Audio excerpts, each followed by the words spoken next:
Olá, meus caros colegas profissionais de educação física. Como estão todos?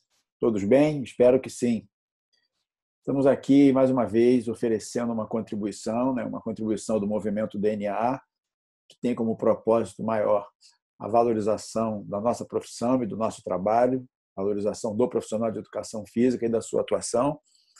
E, nesse momento, a minha proposta é um papo, uma apresentação sobre um conjunto de atitudes e reflexões que nós precisamos ter num momento tão delicado como esse, que é um momento de uma pandemia, onde os hábitos foram modificados, as rotinas de vida foram totalmente alteradas, com graves consequências, não só do ponto de vista da saúde, mas também econômicas, financeiras, emocionais, enfim.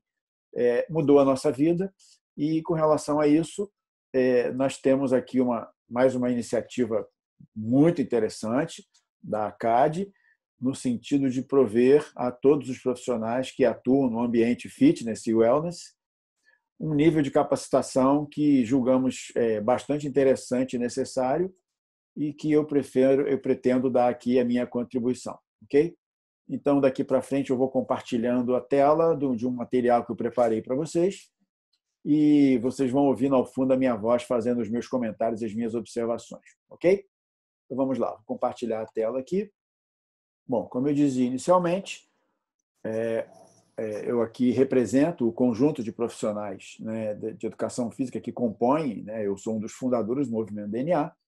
Esse movimento tem o propósito de não estar alinhado ideologicamente e partidariamente, porque posição política é óbvio que todos têm, até quando você não se posiciona, você está assumindo uma posição política.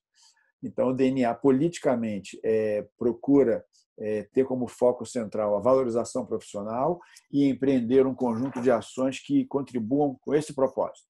Em cada ação, em cada decisão, em cada atitude nossa, de cada um dos membros do DNA, tem que estar evidente o propósito da valorização profissional e da profissão, e da atividade profissional, que no momento como esse que nós vivemos, vem passando por uma alteração bastante substancial no sentido da sociedade perceber a importância da prática do exercício físico, a importância da melhoria da sua condição de saúde, até da sua condição física, mental e emocional e até social.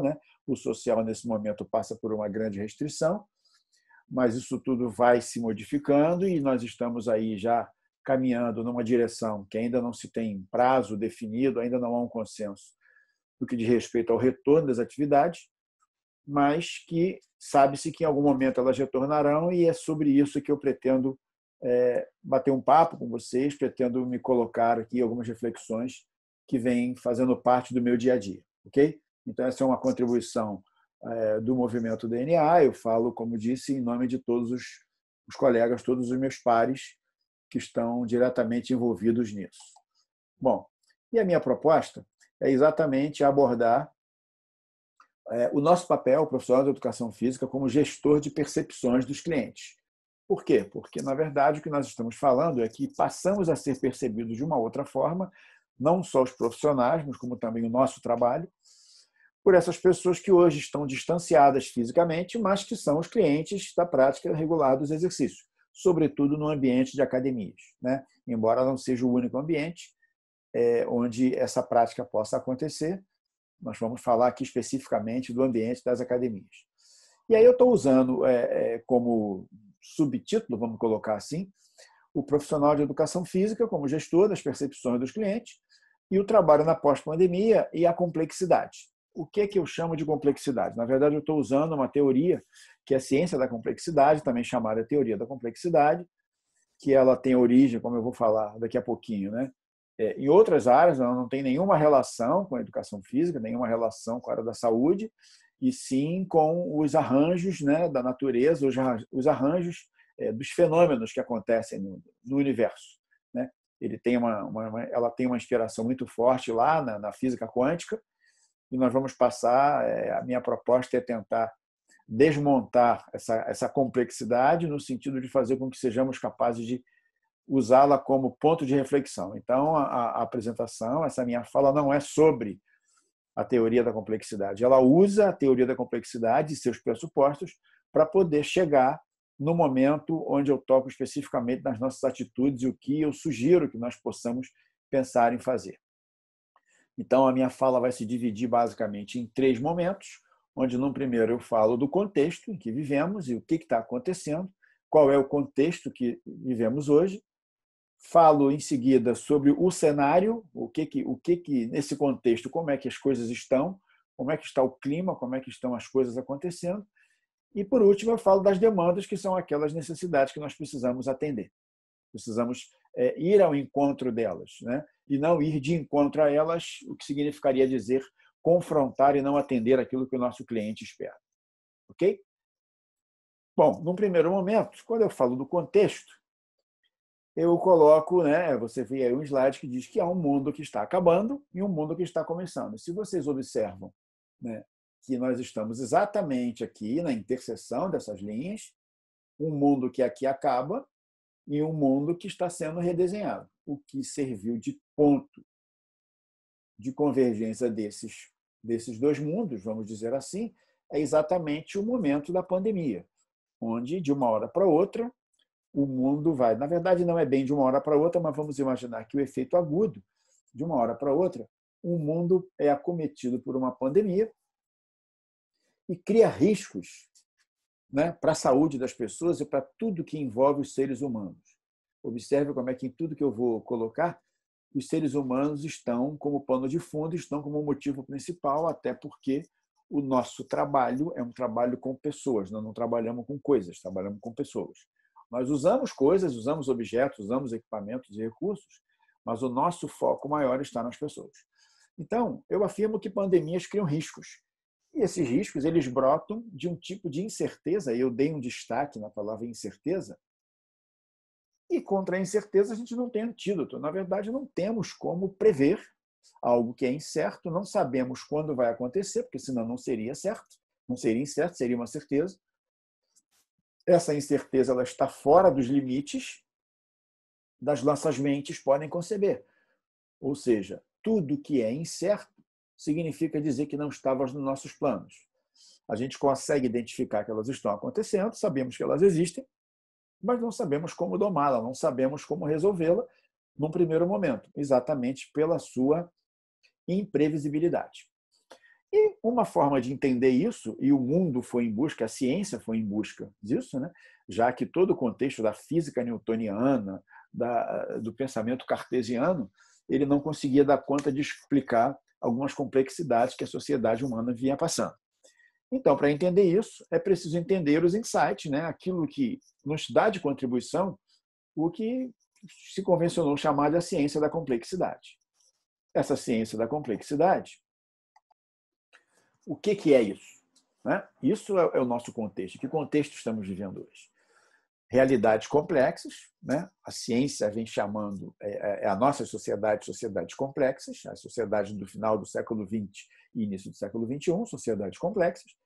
E realidades complexas são aquelas onde ocorrem efeitos surpreendentes, como eu vinha falando anteriormente, que são coisas inesperadas, e que são geradas na intimidade de redes. Observe que dentro da ciência da complexidade nada acontece sozinho, tudo acontece em rede, ou seja, há uma conexão entre coisas e pessoas e é nessa conexão que os fatos e os fenômenos acontecem. Vamos caminhando.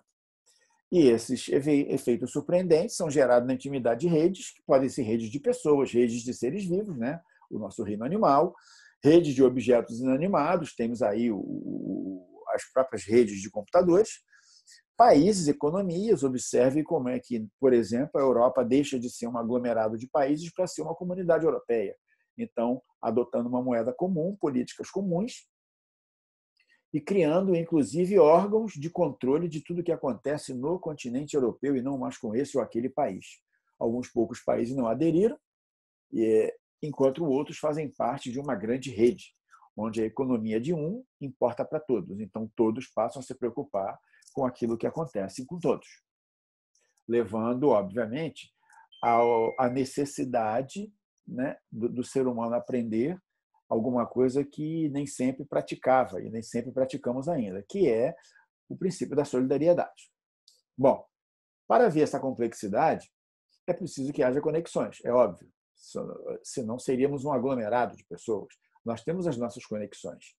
E tudo que aumenta a conectividade entre esses agentes, de qualquer tipo, pode criar efeitos emergentes, que são as surpresas, que surgem de conexões entre os nós da rede. Essas conexões, os pontos de conexão. E quem são esses nós da rede? Somos nós, as pessoas, os seres humanos. Deixa eu te tranquilizar, porque a proposta aqui não é uma discussão filosófica, até nem me sinto capaz de encaminhar um raciocínio filosófico, e até porque acho que aqui não caberia. Mas eu estou usando uma determinada forma de explicar a realidade, usando uma ciência que vem sendo muito utilizada, não só pelo pessoal das ciências exatas, como também pela antropologia e pela sociologia, para explicar o que vai acontecendo com a sociedade e com tudo que dela derive e tudo que nela está inserido. Ok? Bom, então esses nós da rede, na verdade, são as pessoas. Somos nós que somos o ponto de conexão. Então, se há alguma coisa que está mais do que clara, e a ciência da complexidade explora e parte dessa premissa, é que nada acontece de forma isolada. Essa teoria da complexidade, se você fizer uma pesquisa rápida, você vai encontrar ela diretamente associada a uma outra teoria chamada teoria do caos, né?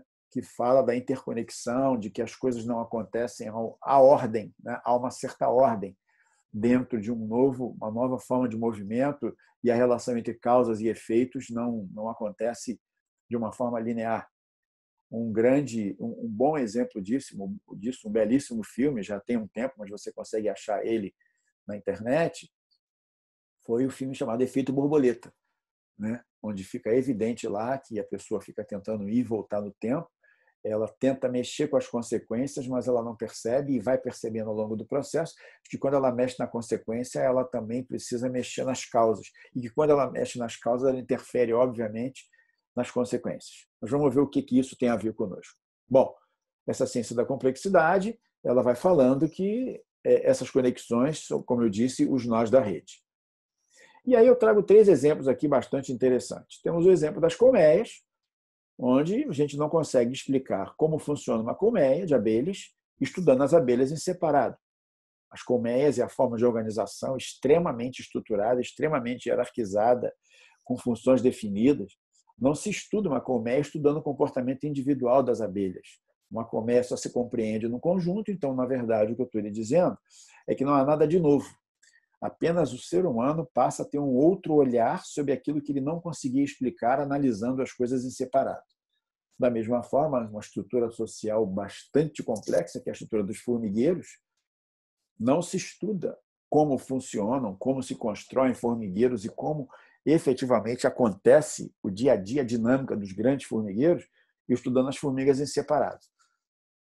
Aí você pode estar pensando, mas o que isso tem a ver conosco? Tem a ver conosco no nosso exemplo mais aqui acima, que também, né, a neurociência vem mostrando para nós que a consciência, a própria plasticidade neural e o processo de aprendizagem não acontece com um neurônio sozinho. Os neurônios não conseguem explicar, o estudo individualizado do neurônio não consegue explicar, por exemplo, a formação da consciência, a formação da memória, a plasticidade neural, né? O fenômeno dos neurônios espelho e tudo isso que a neurociência vem estudando de forma bastante consistente, quanto mais mergulha, mais coisas novas surgem.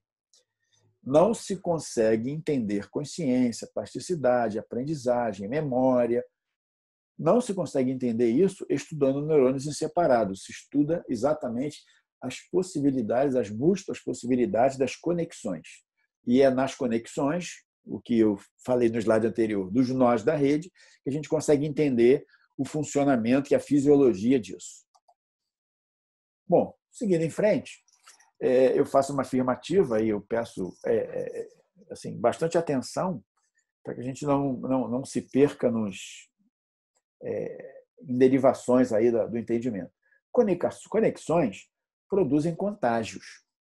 E quando eu falo em contágio, eu não falo necessariamente em contágio de doenças. Eu falo em contágios. E aí existem os contágios positivos, quando um exemplo disso é inovação.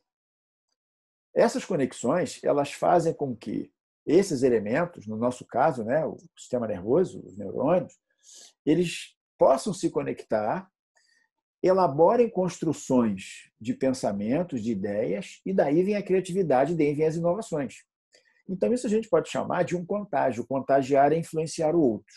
O contágio positivo é um exemplo disso, são as inovações, porque elas fazem o mundo prosperar, melhoram a vida das pessoas em vários aspectos. Então, toda vez que você tem algum tipo de inovação que vai resolver alguma coisa que não era resolvido antes, e que alguém, né, ou uma pessoa, um grupo de pessoas, pensa de uma forma empreendedora, né, e o pensamento empreendedor está diretamente ligado à inovação, isso é uma forma positiva de contágio, na medida que você tem o contato primeiro neural e depois das pessoas que interagindo conseguem trazer alguma coisa que resolve um problema que a sociedade tinha. E quando eu falo em problema, eu não falo necessariamente em doença. Problema significa dizer alguma necessidade não satisfeita.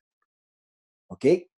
Mas os contágios também podem ser negativos. E nós estamos vivendo um exemplo típico do contágio negativo, que são as pandemias. As pandemias, elas só acontecem e elas são geradas e nutridas em rede. Nós somos os nós dessa rede.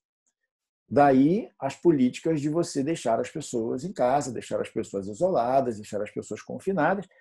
Né? O que é o isolamento? É a tentativa de não deixar próximos os nós da rede, porque somos nós os vetores de transmissão.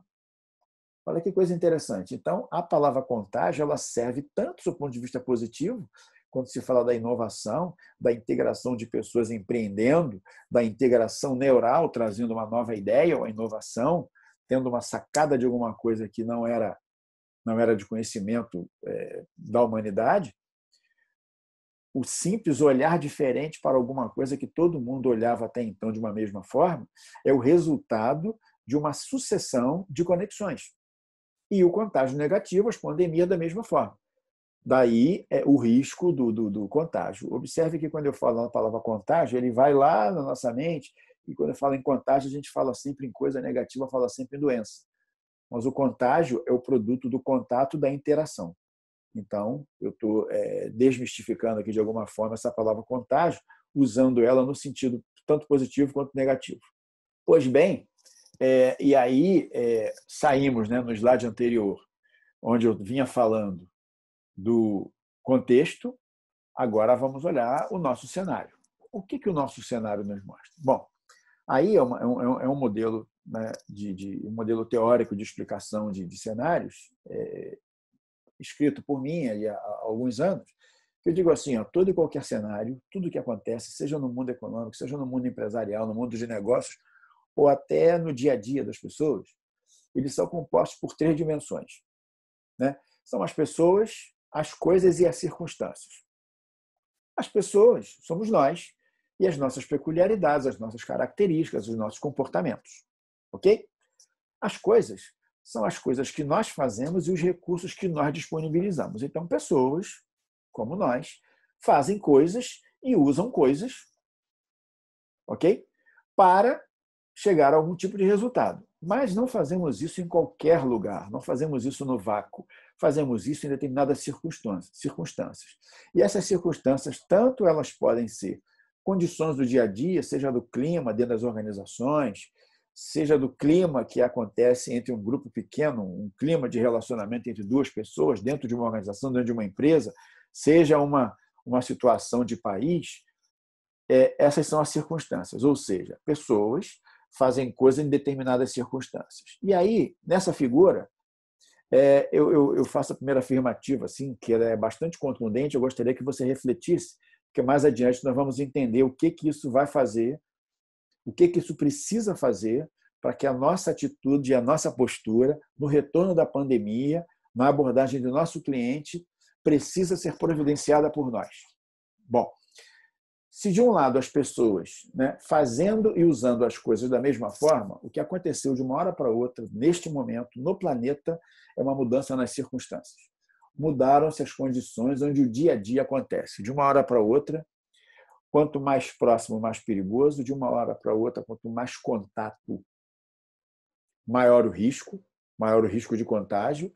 De uma hora para outra, as pessoas tiveram que se afastar, mudaram a forma de lidar com a realidade, as coisas, né, os nossos atos, as coisas que fazemos, as nossas atitudes, precisaram ser muito modificadas, os recursos disponíveis de uma hora para outra viraram potenciais transmissores, daí a higienização de tudo que se faz, de tudo que se precisa e tudo que se tem contato.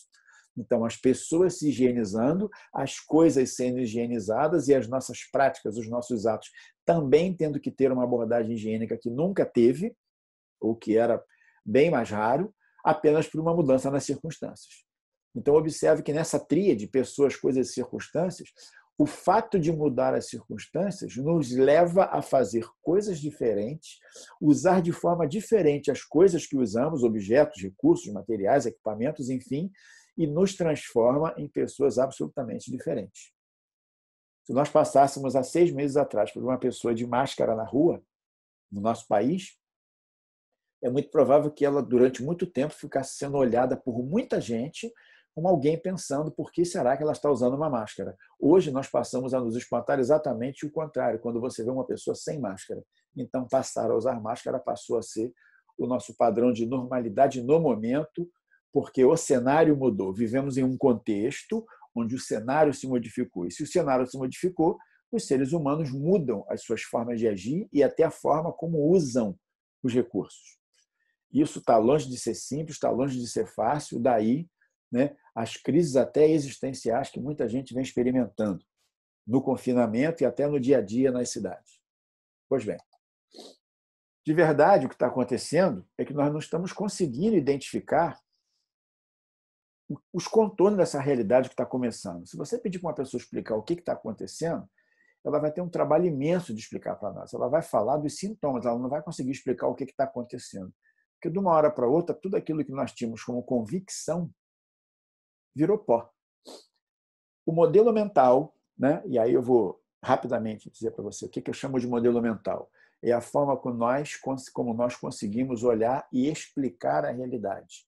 Um mesmo fenômeno, uma mesma situação, analisado por duas pessoas diferentes, dependendo da sua estrutura de pensamento, da sua história de vida, da sua formação e daquele conjunto de atributos que tem a vida, aquela pessoa entende aquele fenômeno de um jeito totalmente diferente. Pois bem, o modelo mental que nós utilizávamos até então se mostrou absolutamente inadequado para compreender a realidade hoje. Então, de uma hora para outra, uma pessoa usando uma máscara, uma pessoa não cumprimentando você e no máximo encostando o cotovelo e ainda assim depois passando álcool gel a 70%, passou a ser uma nova forma de se comportar e a nossa cabeça não estava preparada para entender que isso fosse alguma coisa comum, alguma coisa normal, né? Se tem uma coisa que é normal, tem a ver com a normalidade, que é aquilo que mais se faz. Isso tudo foi colocado de perna para o ar apenas porque toda a forma como nós convivemos em sociedade, uma hora para outra, deixou de ter sentido, porque passou a ser um comportamento de risco, né? O que significa dizer que esse modelo mental ele tem uma baixa evidência de adaptabilidade, né? Hoje já se fala, e já se falava há algum tempo, já vem se falando, da grande dificuldade que é das pessoas se adaptarem a novas realidades, a novos contextos, seja do ponto de vista econômico, do ponto de vista social, do ponto de vista profissional, né? De você ser capaz de se adaptar a mudanças. A adaptabilidade não é uma característica nossa, até porque o próprio organismo humano ele está sempre buscando o equilíbrio, buscando a normalidade, buscando a homeostase. Então, essa adaptabilidade é algo que nós precisamos desenvolver e agora mais do que nunca, porque essa forma de viver ela precisa o tempo todo sofrer adaptações. Resiliência, ser capaz de resistir, né? Trabalhar sob pressão, agir diante de pressão, diante de situações que nos levem a tomada de decisão, também está evidente de que essa nossa resiliência, de uma maneira geral, é baixa, porque como nós vivíamos num mundo muito justinho, onde as coisas eram basicamente desenhadas para funcionar de uma mesma forma sempre, de uma mesma forma continuamente, com pequenas alterações, toda vez que você se vê diante de situações onde a pressão é diferente, onde o aumento da capacidade de responder, de ter pronta resposta, exige de nós alguma coisa fora do padrão, isso se transforma num problema. Há pessoas, inclusive, que não conseguem trabalhar em determinadas situações, determinados contextos, por conta da sua baixa resiliência. Então, isso também está evidente que a resiliência nossa está em baixa. Funcionalidade no sentido de gerar resultados. Temos que ter resultados num determinado período de tempo, com um determinado padrão de qualidade, para atender determinado tipo de necessidade. Essa funcionalidade de fazer as coisas funcionarem, independente do que aconteça à nossa volta, também está evidente que ela está em baixa, porque nós não precisávamos disso tudo, né? E se precisávamos, era numa escala pequena. Numa escala pequena. Hoje, isso está tendo que ser levado a limites nunca antes. Quem vive hoje, né? Nós aqui, vocês, na idade jovem, e pessoas da minha geração, uma geração mais madura, não passamos por um contexto nada parecido com isso. Nada parecido com isso. Quando fomos conversar com os nossos familiares mais antigos, de mais idade, o máximo que eles vão ter experimentado foi uma situação de guerra que não aconteceu exatamente no nosso país e que nós participamos, então não vivemos aquelas situações de destruição em massa como outros países viveram. Então, realmente, o brasileiro não passou por nada parecido. Essa organicidade, saber trabalhar, né, em grupos, saber trabalhar organicamente, se preocupando com o resultado do outro e se preocupando em trabalhar de forma orgânica, também não é uma característica. Temos aí uma perspectiva já analisada por muitos autores de que o individualismo vem predominando nessas últimas décadas e que as pessoas estão muito preocupadas com o seu resultado, com a sua performance, com o que aquilo vai impactar na vida dele. De uma hora para outra, a gente está percebendo que não adianta eu me cuidar se a pessoa que está ao meu lado não se cuidar.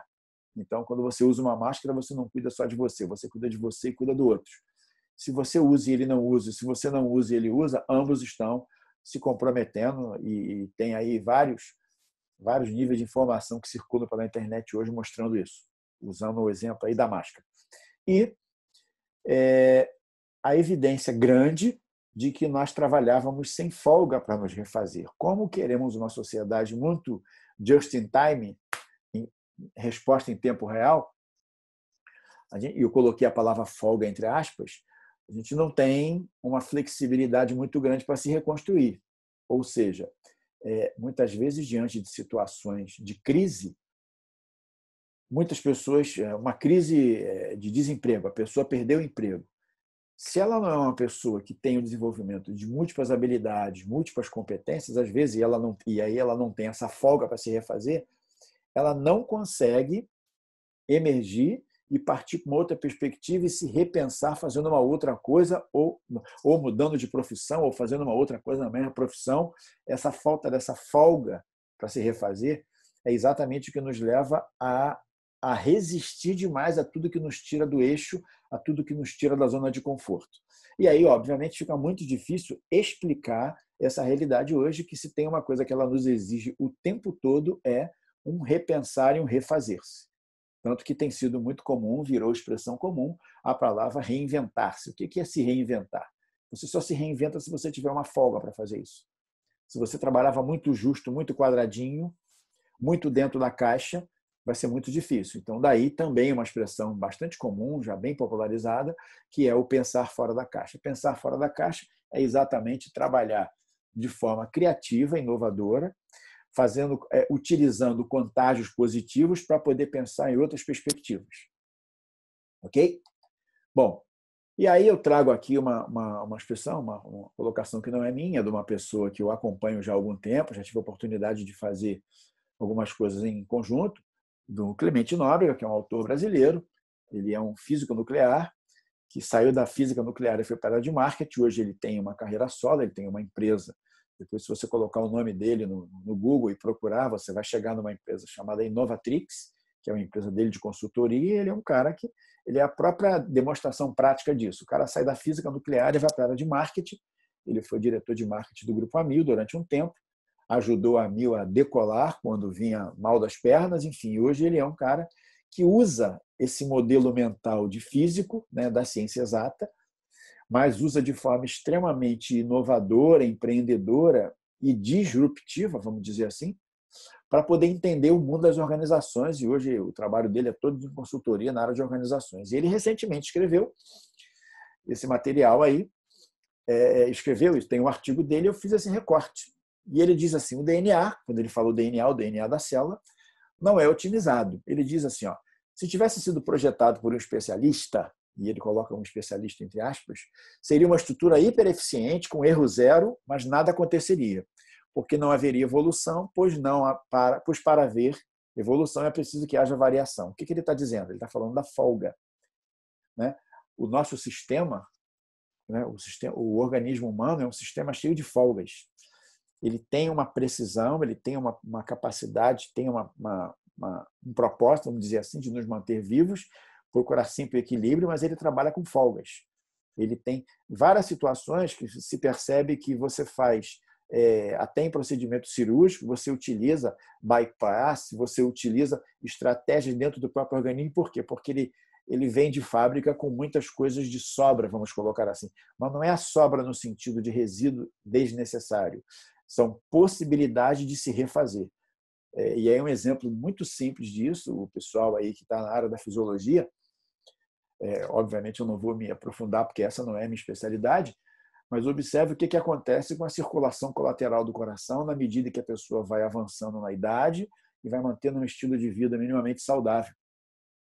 Você tem N casos de pessoas que têm uma obstrução, né, coronariana, mas tem uma circulação colateral que vai se desenvolvendo ao longo do tempo. O que é isso? É uma margem de folga. Aquelas artérias não estavam ali, elas foram sendo desenvolvidas exatamente, foram plasmadas de alguma forma por essa múltipla possibilidade de novos arranjos. Né? E aí, novos arranjos é uma expressão que vem da física.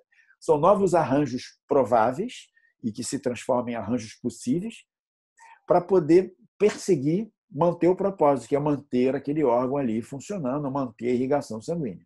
Então, esse é um exemplo das folgas. E ele diz assim, ó, o paradigma que deve inspirar a nossa reação ao Covid-19 é o do mundo orgânico. E é impressionante como é que o Clemente ele utiliza o organismo humano, a biologia humana, como uma forma de mostrar o quanto nós trazemos de fábrica uma capacidade gigantesca de ser inovadores, de ser plástico, de ser flexíveis. Nós temos isso organicamente.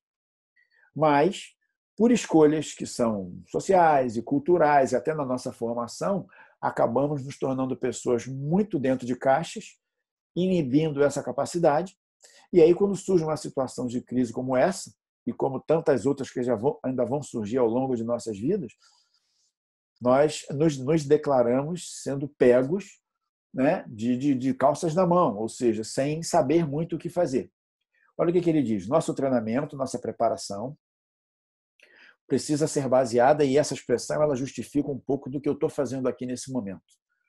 Estou falando, estou promovendo, estou colaborando numa capacitação, mas não em uma área técnica específica. Eu estou te convidando a sair dessa minha fala e desse material com muito mais dúvida do que certeza. Exatamente por isso que ele está dizendo. O nosso treinamento, nossa preparação tem que ser baseada em exposição a choques que possamos controlar, que não nos matem, mas que nos levem a aprender criando casca.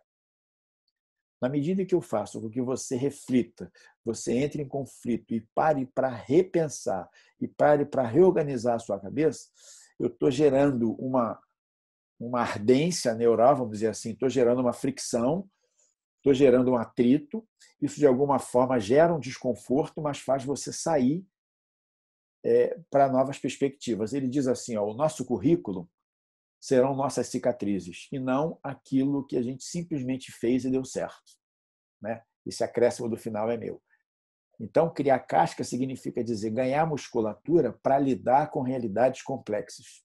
É muito bacana esse raciocínio, quando ele diz que nosso currículo serão nossas cicatrizes. Aquilo que nós fizemos, nos machucamos, apanhamos, ficamos muitas vezes sem saber o que fazer, atônitos, mas nos levou a fazer coisas que nunca tínhamos feito antes. Esse é o nosso mérito, esse é o nosso legado, esse é o nosso currículo. E é exatamente o momento desse que nós estamos vivendo, quando vamos voltar para dentro de nossas academias, receber os nossos clientes, porque o processo de abertura não é automático. Primeiro vão abrir as academias, depois que elas abrirem fisicamente, abriu a porta, abriu o portão, ligou as luzes, ligou o ar-condicionado, academias, estúdios, boxes, enfim. Eles vão abrir, o estabelecimento vai abrir. Depois disso, virão os profissionais. Depois disso, viremos nós. Da recepcionista, ao personal trainer, a menina da limpeza, da conservação, né? A todos os professores, todos os atores que estão lá. E depois virão os clientes. E aí a gente fica pensando assim, quando a academia abrir, como é que vai fazer? Então, peraí, amigo, mas ela está preparada para abrir? Ela cuidou de algumas coisas essenciais para que quando ela abra, ela possa receber esses profissionais que vão lá atuar? E quando eles estiverem prontos, estiverem plenamente integrados àquela instituição, estamos em condição de receber o nosso cliente, como é este cliente que vai estar chegando para nós? Esse é o nosso papo aqui. Então, se nós não criarmos essa casca, como disse o Clemente, se nós não tivermos essa musculatura para saber lidar com essa nova realidade, o risco que temos é exatamente de acreditar que depois que abrir a porta, as pessoas simplesmente vão voltar como se tivessem tomado uma chuva forte e tivessem saído da chuva, ficado num lugar ventilado e que normalmente essa água vai secar e nada vai acontecer e tudo vai voltar ao normal. Então, esse conceito de novo normal aí, eu fico um pouco preocupado, porque quando fala em novo normal, a gente está falando que tínhamos uma coisa que era normal, normalidade, acontecia dentro de um mesmo ciclo, de um mesmo ritmo, né? Aconteceu uma catástrofe, daqui a pouco vem uma nova coisa normal, uma nova normalidade. E eu tenho dúvidas se nós vamos voltar para uma nova normalidade ou se a única coisa que vai acontecer de normal é que toda hora isso pode acontecer de um jeito diferente, até porque não sabemos se vamos ter a Covid 2020, 2021, 2025. Quantas pandemias mais a humanidade vai passar? Não sei. Que tipo de outras crises a humanidade vai viver? Também não sei. É interessante o registro de que, numa palestra feita há alguns bons anos, o Bill Gates disse que a maior preocupação da humanidade não deveria ser com ameaças de natureza radioativa, se referindo às guerras nucleares, e sim de natureza biológica. Não de guerras biológicas, mas de vírus e de micro-organismos. Ele falou isso no contexto do Ebola, né, que foi rapidamente dominado, mas ele disse que esse era o grande risco que a humanidade enfrentava. E, portanto, ele já falou isso em nome da Fundação Gates, e, portanto, ele dizia o seguinte, com as condições que temos hoje, que viemos mantendo, né, dentro de um padrão de normalidade, falta de saneamento básico, pessoas morando em condições subhumanas, tudo isso, uma catástrofe biológica vai ser uma catástrofe da humanidade. Né? E o Bill Gates, pelo menos, nunca ouvi dizer que ele tivesse nenhuma paranormalidade de evidência, mas ele é um cara que tem visão, é um cara que olha para frente. Olha o que ele falou aí acontecendo. Olha a nossa experiência vivendo exatamente uma catástrofe e pensando e falando e preconizando em isolamento social, ficar em casa para que as pessoas fiquem afastadas, para famílias que moram num espaço, às vezes, de 4 por 3, 12 metros quadrados, com baixo índice de saneamento ou ausência de saneamento, dificuldades nutricionais, dificuldade financeira, morando em lugares que dão uma condição subhumana. Olha como é que, para essas pessoas, é a recomendação de se confinar e de ficar em casa para não ter contato com os outros. Então, é mais ou menos isso que o velho Gates falava. Bom, seguindo nesse raciocínio, agora que falamos do cenário, né, falamos do contexto. Né, o contexto, e eu convidei vocês a um olhar usando a lente da ciência da complexidade, para que nós considerássemos, a minha proposta é que cada um de vocês considere a possibilidade de passar a olhar todo e qualquer fenômeno, incluindo a sociedade como um todo, até a prática do exercício físico por pessoas nas nossas academias, nos nossos estúdios, olhando não para coisas e atos individuais, e sim para atos que são feitos pelas conexões. Se formos usar aí o que o marketing tem mostrado para nós, uma poderosa e talvez a maior ferramenta de geração de novos clientes é o contato, é a recomendação. Tanto que hoje há uma ferramenta já muito utilizada no mundo corporativo, que é o NPS, que é o Net Promoter Score, que nada mais é do que a pergunta fundamental, quando você pergunta para o teu cliente, numa escala de 1 a 10, quanto ele recomendaria para outras pessoas, para amigos e parentes e tudo isso. O que é isso? Na verdade, quando eu pergunto isso, eu estou perguntando para ele assim, olha, me diz aqui o quanto você está satisfeito a ponto de você sair por aí e ser um promotor, né? Por isso é o Net Promoter Score. Qual é o score que você dá para essas pessoas que são promotores? Na verdade, eles são os vendedores do teu serviço. É aquela pessoa que paga e vende você. Né? E aí, nesse NPS, você tem a quantidade de pessoas que são os promotores, você tem os indiferentes, não e nem, e você tem os detratores, que são aquelas pessoas que falam mal e não recomendam para ninguém. E aí tem um cálculo lá que você tem um índice bastante interessante no NPS, e as empresas que têm o NPS mais alto são as empresas que, curiosamente, gastam menos dinheiro com captação de novos clientes. Por quê? Porque elas têm nos próprios clientes satisfeitos dela os promotores e os vendedores do seu negócio, dos seus serviços. Bom, nesse contexto, agora falando das demandas, né? O último item da nossa fala aqui, as demandas. E aí eu retomo o pessoas, coisas e circunstâncias. Né? As pessoas são exatamente as que têm a percepção da realidade. Né? Quem percebe a realidade, quem percebe o que está acontecendo, não são as coisas e nem as circunstâncias. Né? Quem é que tem a percepção da realidade? São as pessoas. Essas pessoas, além de perceber a realidade, elas desenvolvem sentimentos para o futuro. E esse sentimento do que elas enxergam para o futuro são um desdobramento do que elas estão vivendo hoje. Então, obviamente, se de uma hora para outra as pessoas passaram, temos aí esses 90 dias, 90 a 100 dias de pandemia, mudou o que estava acontecendo no hoje, o dia a dia mudou, seria, no mínimo, muita inocência e ingenuidade acreditar que essas pessoas vão para o futuro, para o pós-pandemia, exatamente como elas eram antes da pandemia. Aquilo que as pessoas estão construindo mentalmente como este novo futuro com o qual ela vai lidar será absolutamente consequência, será desdobramento daquilo que ela está vivendo hoje. E o que ela está vivendo hoje? Medo, medo de se contaminar, medo de perder entes queridos, medo de usar as coisas, medo de ir aos lugares e inseguro. Então, um mix de medo a insegurança, ou seja, medo leva a pessoa a nem fazer. A insegurança leva a pessoa a pegar esse medo, se colocar disponível a fazer alguma coisa, ir ao mercado, mas chega lá, se percebe numa situação extremamente insegura.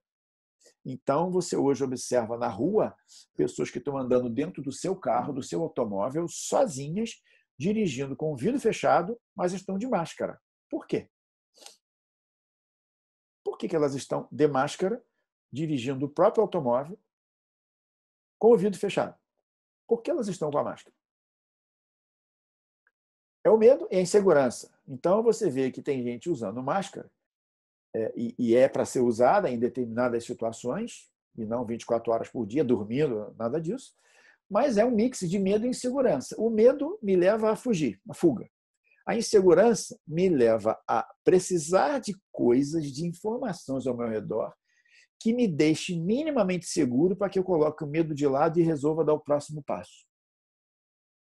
Então, essas pessoas hoje, elas construíram uma percepção da realidade e pegam essa realidade, que é o hoje, e constroem um conjunto de sentimentos para o futuro. Então, cada um de nós, e aí vamos falar do nosso cliente nas academias, e nos estudos e nos boxes, ele vai para o futuro próximo, ele está prestando atenção, ele está torcendo que a academia abra, ou ele está achando melhor não abrir, e vários estudos foram feitos nesses meses aí agora, e tudo que eu ouvi de donos de academia, donos de rede de academia, tudo que eu ouvi, quando perguntaram aos seus clientes se estavam dispostos a voltar logo, girou em torno de apenas 30% das pessoas se dispondo a voltar imediatamente. Ou seja, de cada 10 pessoas, 7 dizem assim, ou eu vou esperar, né? Estão agrupadas em ou eu vou esperar um pouco mais para ver o que vai acontecer, ou então eu só volto quando eu tiver 100% de segurança.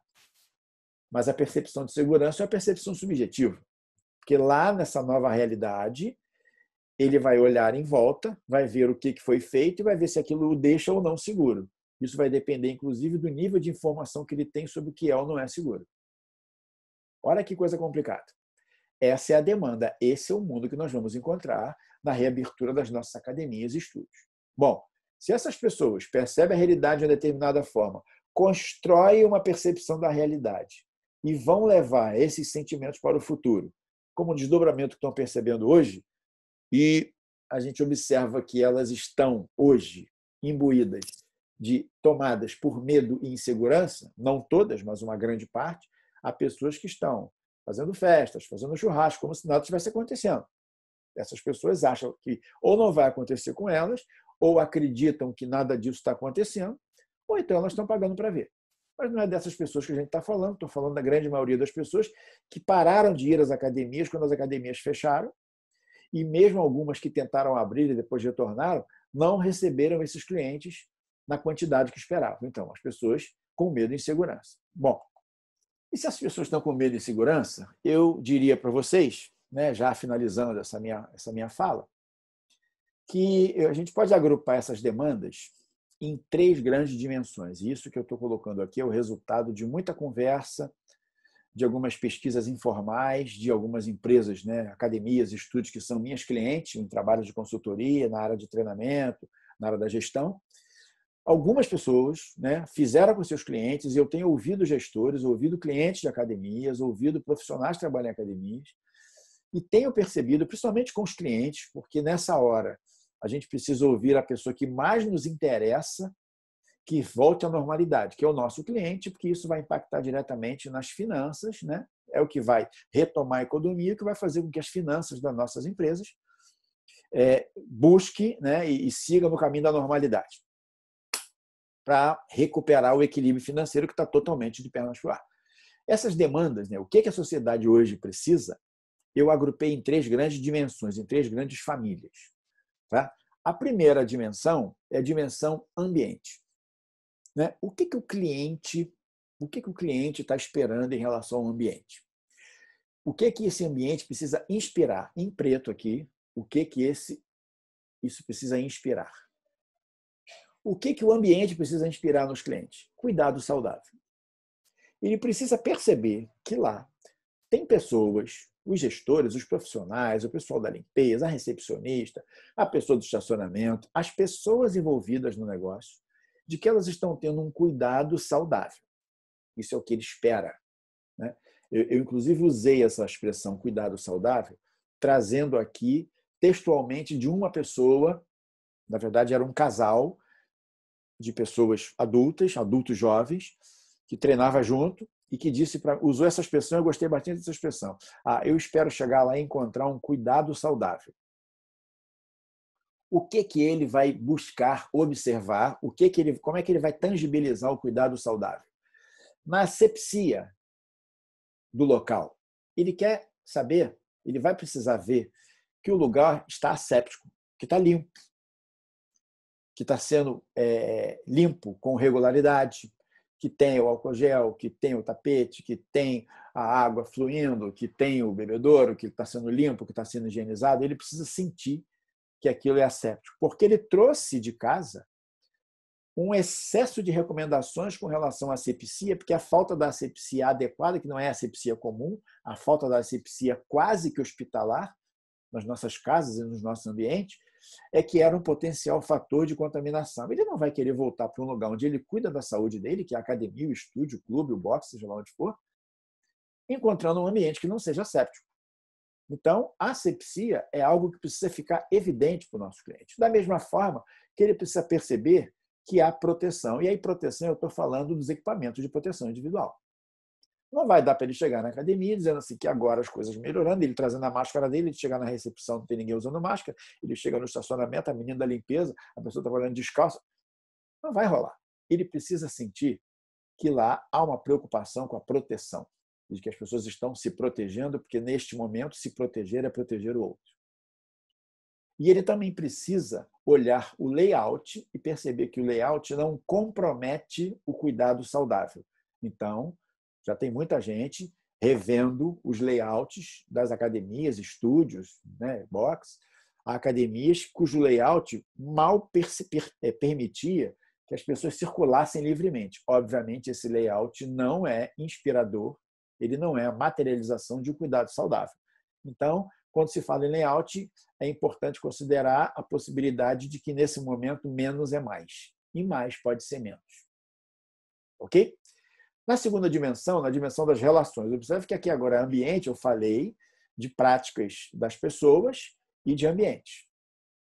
Já na dimensão relacional, na dimensão das relações, o que esse cliente precisa sentir? Qual é a percepção que ele precisa ter? Acolhimento, ele tem que se sentir acolhido.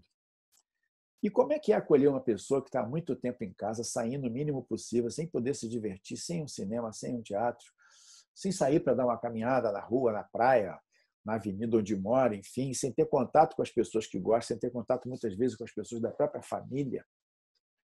O que para ele é se sentir acolhido?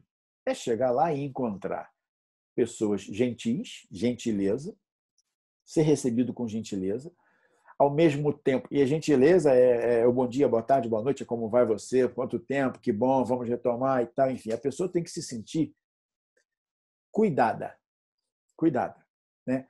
Com gentileza, ele tem que encontrar, esse cliente ou essa cliente tem que encontrar disponibilidade. O que é disponibilidade? É disponibilidade para atender, para ajudar. Então, se já não era recomendável que uma pessoa, quando estivesse dentro de um centro de treinamento, tivesse o seu treinador, o seu profissional, seja ele um treinador personalizado ou não, atendendo o cliente, falando no telefone, trocando mensagem, agora isso para ele é inconcebível. Por quê? Porque ele agora foi para lá para recuperar aquilo que ele perdeu.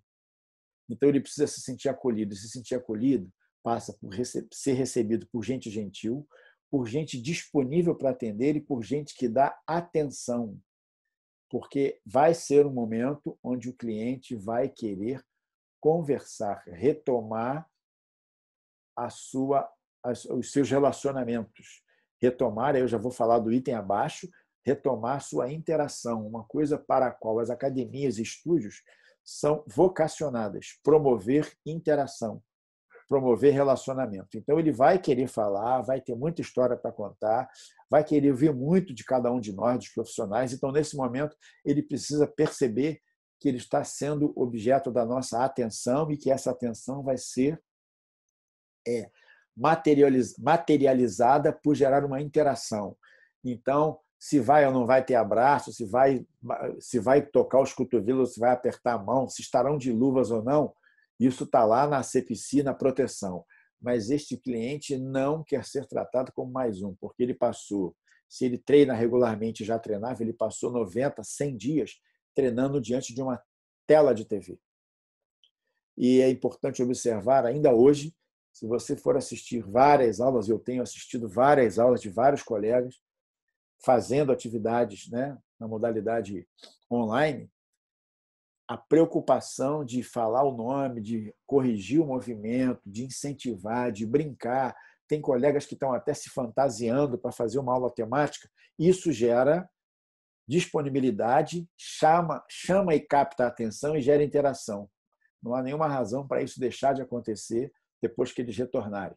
Então, no nível do relacionamento, eu arrisco dizer, embora seja uma opinião pessoal, totalmente desprovida de nenhuma investigação que eu tenha feito, de que é a dimensão das relações que vai fazer todas as outras acontecerem. Então, é importante muito cuidado para gerar essa percepção de acolhimento, o que implica dizer que há uma necessidade ímpar de, no final de cada sessão de treino, deixar para o cliente a sensação de que você está esperando que ele volte o mais rápido possível, de que você teve o prazer de recebê-lo e de que você terá um prazer enorme de recebê-lo novamente. Ele vai sentir assim que ele está sendo objeto da nossa atenção.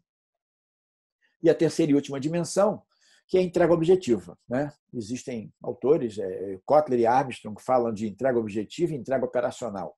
Entrega objetiva é a experiência do cliente, propriamente dita, quando ele consome o serviço. E aí eu digo que o que ele precisa? uma experiência do tipo uau. Ele precisa voltar e ter uma experiência que diga para ele assim, nossa, que saudade que eu estava sentindo disso. Nossa, como eu consegui ficar tanto tempo sem isso. Nossa, finalmente eu consegui viver essa experiência bacana que eu tinha. Ok? Essa experiência uau, ela vai ser muito facilmente atingida, primeiro de tudo, se houver, de nossa parte, a prática da adequação. Independente de quanto essa pessoa treinou ou não treinou em casa, por quantas vezes por dia, não é voltando num dia, na primeira semana, que ela vai recuperar a forma física, a capacidade cardiovascular, a aptidão cardiorrespiratória dela, enfim. Não é de uma hora para outra. Por mais que ela tenha treinado em casa, é muito provável que ela precise novamente se adaptar à prescrição, aos exercícios, à quantidade, ao volume, à intensidade. Então, essa experiência, uau, vai acontecer se a prescrição de cada um de nós for adequada à condição que ela está. O que significa dizer, quem sabe, uma avaliação rápida, uma anamnese rápida com esse seu novo cliente, porque ele pode treinar com você há muito tempo, mas ele agora está voltando de um jeito que ele nunca voltou antes. Ele não está voltando apenas de um período de afastamento, ele está voltando depois de um trauma que acometeu a humanidade. Então, a adequação vai se dar exatamente na medida que você for capaz de interagir com ele, procurando saber como é que ele está para fazer a melhor prescrição dentro do melhor momento que a pessoa vive. Imagine aí que nós estejamos falando de uma pessoa que começou a colocar o pezinho dentro do cenário, dentro do quadro da depressão, exatamente porque é uma pessoa que talvez more sozinha, está numa idade que era uma idade de risco, ou é um jovem, é um adulto jovem, um adulto maduro, mas que tinha lá uma ou mais comorbidades, então estava realmente, literalmente, em casa. Talvez essa pessoa queira voltar, primeiro de tudo, para poder voltar a conversar, voltar a interagir, falar da vida, treinar muito leve, porque para ela aquilo passa a ser secundário. Isso só vai acontecer na exata medida da necessidade dele, lembrando que o que faz o nosso trabalho ser desse ou daquele jeito não é o que nós entendemos, é aquilo que o cliente está precisando e como ele percebe aquilo. Se o princípio da adequação for praticado. Além dessa adequação, eu preciso ser uma pessoa que gera estímulos. Eu tenho que estimular para que ele se motive, eu tenho que fazê-lo motivar-se, né? Motivação, motivos para a ação. Eu tenho que fazê-lo motivar-se para continuar. Já pensou que situação estranha se ele estava treinando em casa, online, em algum desses sites, algum desses portais, ou até com você mesmo, e depois, quando ele volta, ele descobre que as aulas fazendo em casa estavam mais interessantes e mais motivantes do que a aula que ele agora veio fazer presencialmente? Vai ser uma decepção gigantesca e é muito provável que ele procure uma outra pessoa para treinar, ou procure um outro estabelecimento, um outro profissional, porque aquilo não gera nele o motivo para ele continuar agindo. Então, ele vai precisar que nós sejamos adequados às necessidades dele do momento, que nós sejamos motivadores, que nós possamos variar os estímulos, variar as formas de fazer as coisas, porque se num dia ele fazia aula usando o frasco de detergente, a garrafa de água mineral, no outro ele não usava nada, usava só a cadeira e o sofá, no outro ele usava o cabo de vassoura, no outro ele fazia ele com colchonete. Agora ele vai fazer todo dia a mesma aula, usando o mesmo recurso. E aí um alerta especial para o pessoal que trabalha na sala de musculação, treinamento de força. Será que a série dele não mereceria uma revisita para poder talvez ampliar o leque de possibilidades de movimentos, com ou sem equipamentos? A diversidade vai ser um fator que vai interferir muito para a experiência dele seja uau, seja aquela experiência que ele vai contar para todo mundo o quanto ele está feliz de voltar. Obviamente, é muito provável que ele não esteja dentro das condições que ele gostaria de estar, ainda que ele tenha treinado com regularidade ou não. E isso que eu estou falando para o cliente que já treinava serve em tamanho, número e gênero para a pessoa que é o novo cliente na academia, no estúdio, no clube. Ele também veio da mesma pandemia. Se tem alguma coisa que nos é comum nesse momento, é que toda e qualquer pessoa que chegar lá na academia, no estúdio, para treinar com você, ou no treinamento ao ar livre, ele vem de uma pandemia. Se ele era desse planeta, se ele mora nesse planeta, ele veio de uma pandemia. Então, ele precisa passar por tudo isso, porque ele precisa ter essa percepção. Quando eu falo da conquista, eu digo do seguinte, eu digo do elogio. ainda que ele não consiga ter o rendimento que ele tinha, estou terminando muito cansado em relação ao que eu fazia antes de treinar, antes da pandemia é um outro mundo. Agora ele precisa ter o elogio, ele precisa ter a sensação de que ele voltou e de que ele está conquistando ou reconquistando um espaço que era dele. Então, o sentimento de conquista só vai acontecer se tiver o feedback positivo. Poxa, mas eu não consegui fazer a quantidade de abdominais. Mas você conseguiu fazer X, e esse é o seu melhor hoje. Vamos melhorar isso? Então, vamos continuar. Espero você amanhã, nos próximos treinos. Espero você para continuarmos nesse programa de ganhos sucessivos. Então, o sentimento de conquista tem que ser algo absolutamente presente na vida desse cliente, desse novo cliente. E novo cliente, eu estou colocando novo entre aspas, repito, tanto estou falando daquele que começou agora, aderiu agora, como estou falando daquele que já era seu cliente, mas que ele é uma nova pessoa porque ele passou por um contexto que ele nunca tinha passado antes.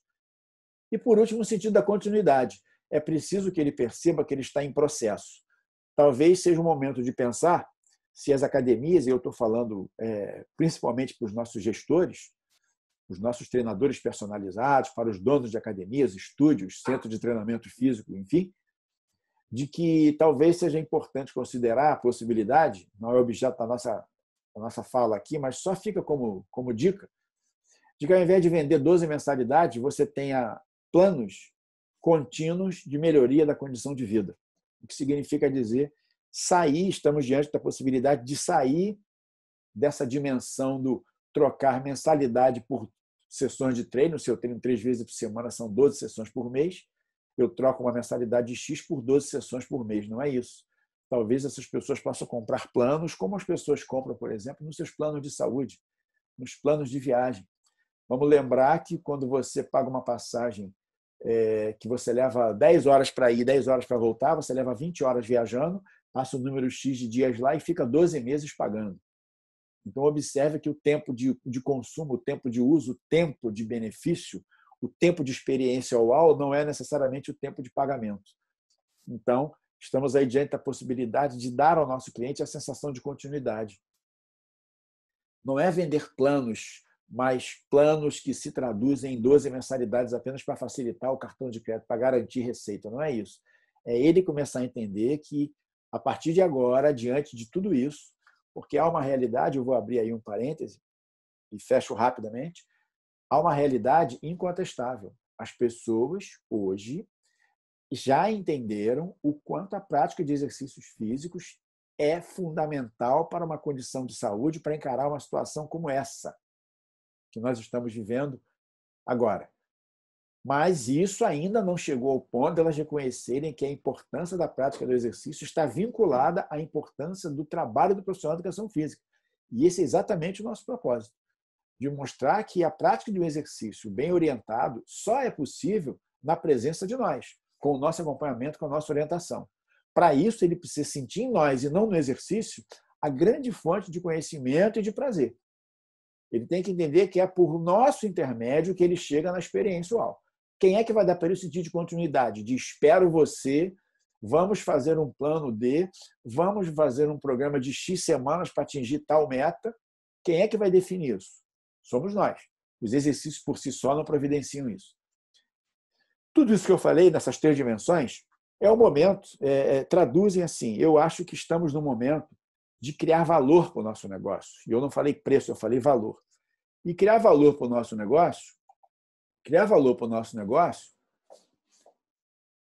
significa exatamente isso aí. Esse ciclo.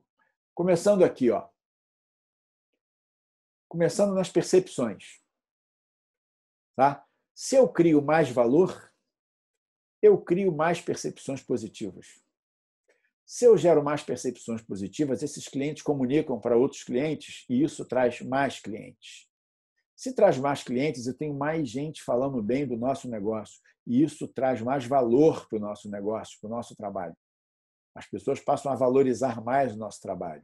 Se elas passam a dar mais valor, eu gero mais percepções positivas, que continuam sendo veiculadas e comentadas pelas pessoas que já são consumidores e isso traz mais clientes, trazer mais clientes gera mais valores, gera mais percepções e por aí vai. Ou seja, estamos falando do ciclo da melhoria contínua. Isso daí impacta tanto na satisfação do cliente, como impacta nos resultados que o cliente vai conseguir, como impacta na rentabilidade dos negócios. Então, isso vale para uma grande academia, para uma grande rede, como vale para o treinador personalizado. Criar mais valor para o seu negócio significa dizer fazer com que as pessoas falem cada vez melhor para um número cada vez maior de pessoas, o que significa dizer cada vez você ser mais conhecido porque é mais reconhecido por quem já consome. Isso significa um ciclo de geração de valor. Que rapidamente, e finalizando aí essa minha conversa, essa minha contribuição para vocês, está nesse desenho aqui, que também não é meu, também é lá do nosso querido Clemente Nóbrega. Ele diz assim, ó, você concebe, né?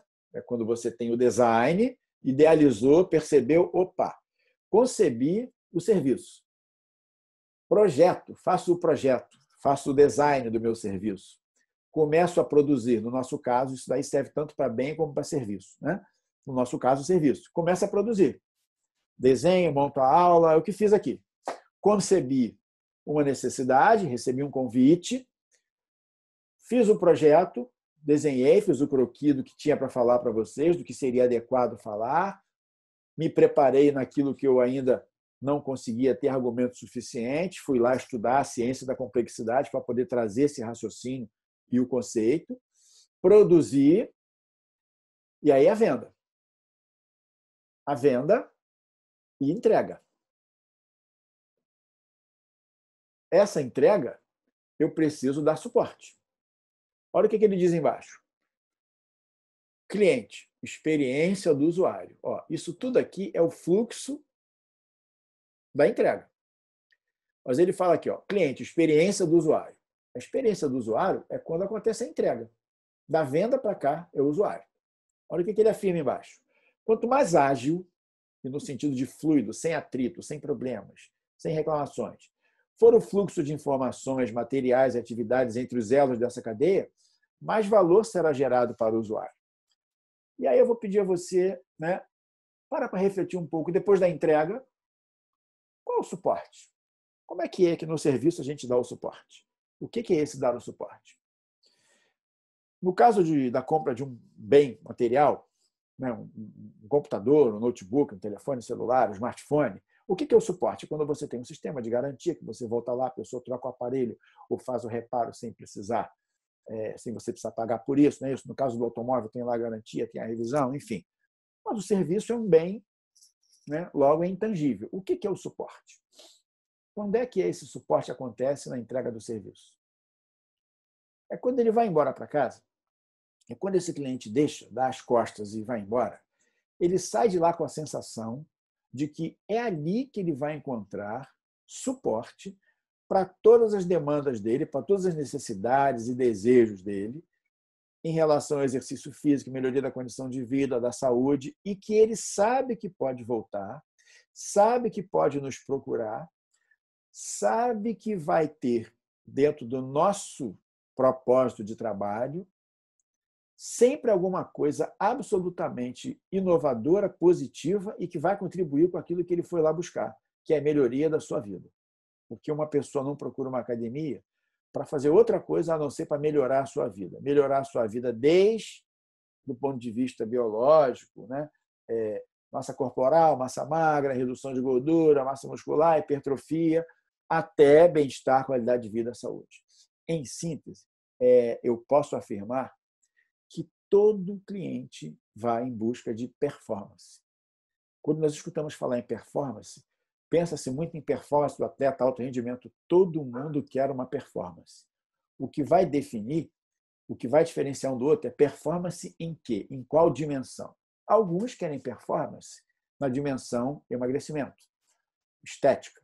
Outros querem performance na alto rendimento, o atleta vai treinar, quer correr a prova, quer fazer, quer nadar, quer saltar, lutar, enfim. Outros querem sim ter performance em conseguir ter autonomia funcional. Isso é performance. Então, seja lá qual for a dimensão humana, toda pessoa, quando nos procura, ele quer ter um ganho de performance em alguma dimensão, em várias dimensões da sua vida. E ele vai se sentir suportado, ele vai se sentir amparado, quando ele perceber que aquilo que nós fazemos para ele está para além daquela 1 hora, 2 horas que ele fica dentro da academia do estúdio.